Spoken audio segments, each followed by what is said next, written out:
자, 본격적으로 정치 얘기 좀 해보겠습니다. 성추행 혐의로 피소된 민주당 장경태 의원이 피해자를 대하는 태도, 2차 가해 논란이 거세게 일고 있습니다.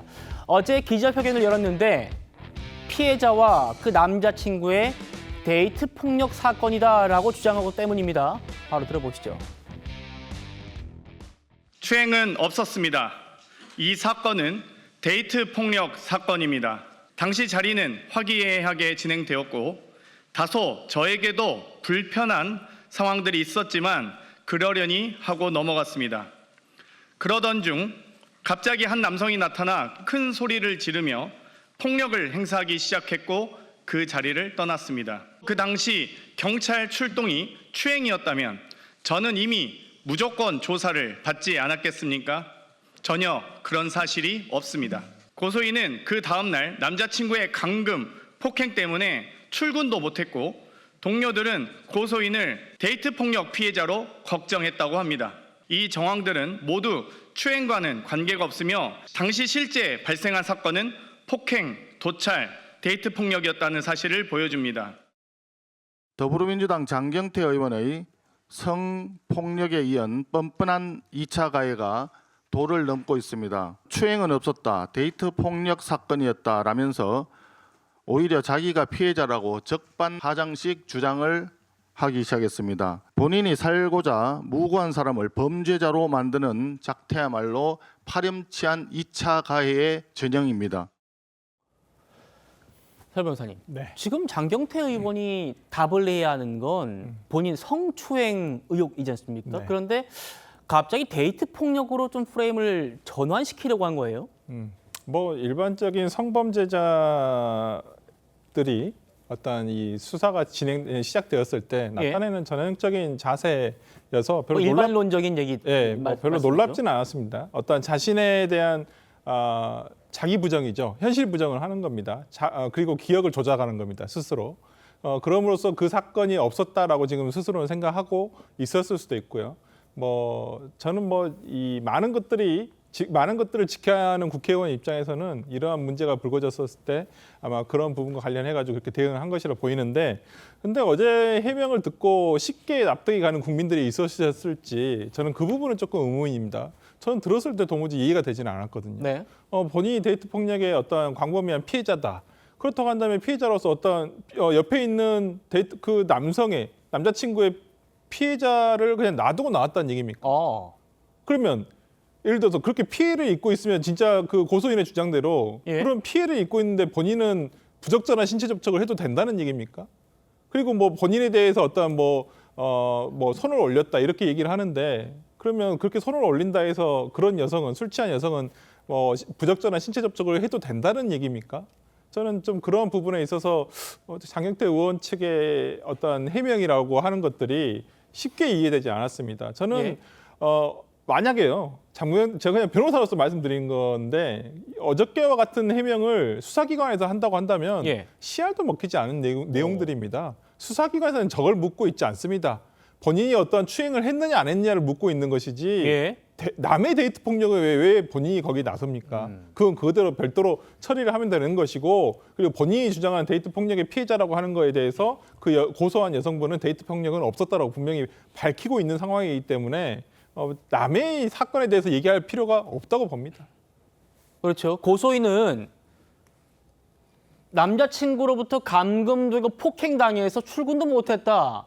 폭력 피해자다. 이렇게 장경태 의원 주장했는데 말씀하신 것처럼 피해자는 즉각 반박을 했습니다. 저희 TV조선에. 데이트 폭력 아니다. 성추행 사실에 변함이 없는데 물타기를 하고 있다. 이런 입장이고요. 남자친구도 역시 마찬가지입니다. 영상을 촬영해서 참고인이 됐을 뿐이지 내가 고소하는데 난 전혀 관여 안 했다. 나름대로의 법적 방어를 하겠지만 물타기 작전에 휘말리지 않겠다.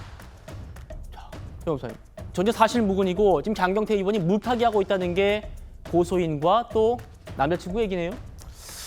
서로 양측의 입장이 좀 첨예하게 다른 부분이 분명히 있죠. 그렇지만 장경태 의원 입장에서 데이트 폭력과 관련된 얘기를 꺼낸 것은 이 촬영의 의도에 대해서 짚고 있는 부분도 있지 않겠습니까? 예. 보통 여자친구가 술자리에 있다고 해서 걱정돼서 간다고 한다면 처음부터 그 자리에 바로 들어가지 누가 영상 촬영부터 시작을 하느냐라는 그런 의문도 분명히 가질 수가 있겠죠. 그만큼 당시 남자친구가 여자친구에 대해서 좀 데이트 폭력에 가까운 그런 행위를 한 것이 아닌가.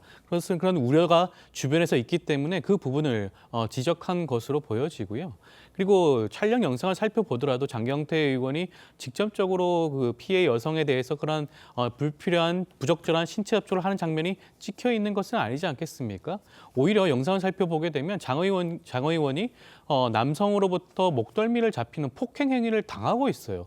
어떻게 보면 저는 이것이 오히려 장 의원이 그런 가해 행위를 한 남성에 대해서 폭행 혐의로 뭐 고소를 할 수도 있는 그런 사안이 아닐까 싶을 정도이기도 합니다. 예. 지금 양측의 입장이 이렇게 첨예하게 다르다고 한다면 일방 한쪽만을 두둔해서 그 부분을 강조할 필요는 없을 것으로 보여지고요. 이미 수사가 개시되었다고 하니 그런 수사 결과를 차분하게 지켜볼 필요성도 있지 않을까 싶습니다. 예. 일단 뭐 장경태 의원의 성추행이 있었는지 그 영상을 보고 판단할 건 이제 수사 당국이 할 몫이고요. 저희 TV조선이 논란의 당시 영상 그대로 보도해 드리고 있지 않습니까?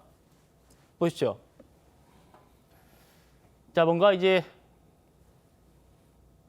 피해자 쪽으로 손이 왼쪽 손이 가고 있는 뭐 모습 그런 정황은 보입니다.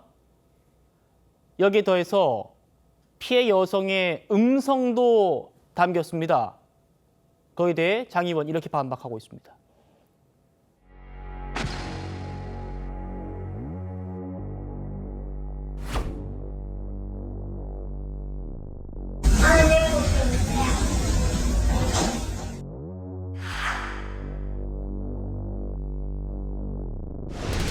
제8이 마치 고소인 쪽을 향한 것처럼 확대 왜곡했습니다.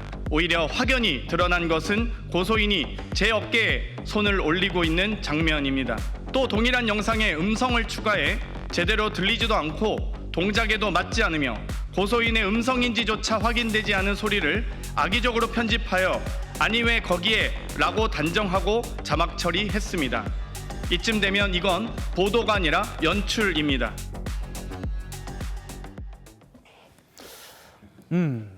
아니 왜 거기에 라는 음성은 분명히 담겼고요. 그런데 장 의원은 그게 고소인의 음성인지 확인이 안 됐다라고 얘기를 하지 않습니까? 그런데 이 피해자분은 그 영상 속 목소리가 내 목소리가 맞다라고 지금 확인을 해주고 있습니다. 피해자님, 피해자는 고소인은 내 목소리가 맞다고 하는데요? 아니 우선 영상을 저희가 봤지 않습니까? 예. 영상에 등장하는 인물은 두 사람입니다. 장경태 의원과 그 피해 여성 두 사람인데 지금 그 중에 이제 그 아니 왜 거기에라는 아니 게 왜 거기에? 남자 목소리는 아니지 않습니까? 예. 그러면 이제 그 여성의 목소리인 건 뭐 틀림없는 것 같고 저희가 그냥 객관적으로 보더라도 그리고 그 여성 본인이 저건 내 음성 맞다라고 하는데 이제 술이 상당히 취한 듯한 음성인 건 또 그 확인할 수 있잖아요. 그렇기 때문에 뭐 저걸 가지고 장경태 의원이 뭐 이게 그 누구 음성인지도 명확하지 않다는 거는 이제 그 자체로서 성립하지 않는 얘기고요. 우선 저 영상이 확실하게 있기 때문에 예. 실제 그 성추행 의혹이 있었다고 의심할 만한 장면은 아마 그 영상이 찍히기 직전일 가능성이 있어요. 네. 그렇기 때문에 저 자리에 뭐 6명이 있었다고 하고 그다음에 저게 이제 그 완전히 뭐 그 밀폐된 장소가 아니기 때문에 추가로 목격자가 있을 가능성도 꽤 있고 뭐 이런 것들 조합하면 일반적인 성범죄 사건과는 다르게 이거는 그야말로 그 목격자와 여러 가지 증언, 영상 뭐 이런 것들이 남아 있어서 예. 장경태 의원한테는 훨씬 더 불리한 상황이지 않을까 이렇게 생각합니다.